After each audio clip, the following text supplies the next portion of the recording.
Yun mga kamatik, ito naman mga kamatik isang estilo na panguhuli ng isda. Kapakapalang mga kamatik, mararamdaman mo pagka natapakan mo at nakapa mo yung isda mga kamatik.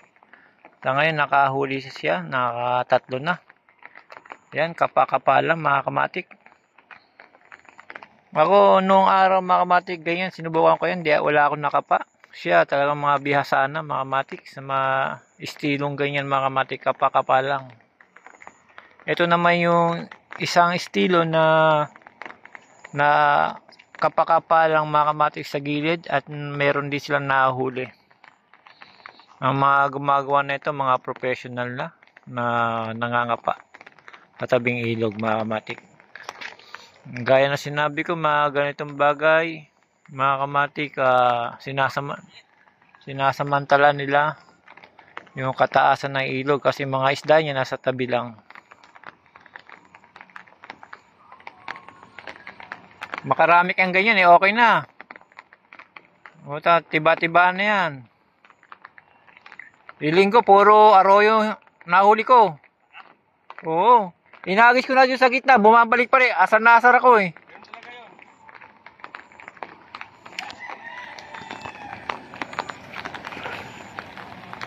Yun, meron pa doon mga kamatik, namimingwit.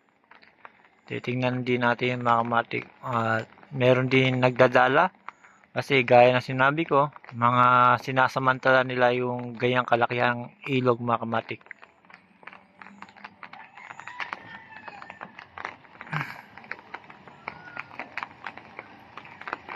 May nagdadala at namimingwit mga kamatik.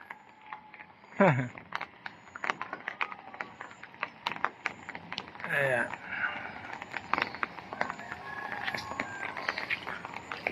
Ayan mga kamatik, kahit ganyan na estilo, makakahuli ka pa rin mga kamatik.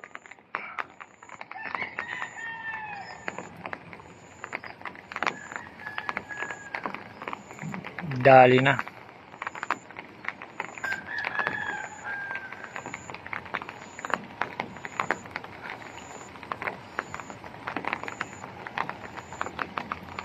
Yan mga kamatik, kapakapalang yan mga kamatik, kahit pa paano may nahuli sila.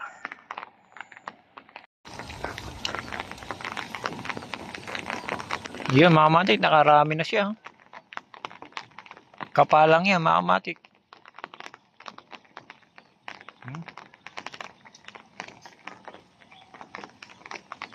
Yan mga kamatik, kanya-kanyang estilo lang yan mga kamatik sa panguhuli na isda. Kapalang.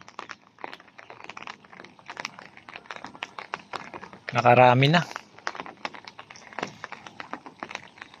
Kahit maulan yan mga kamatik, basta naglibang ka, walang pipigil yan.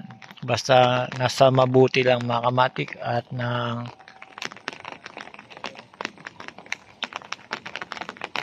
ay mga kamatik. Libang na nakakabuti yan mga kamatik.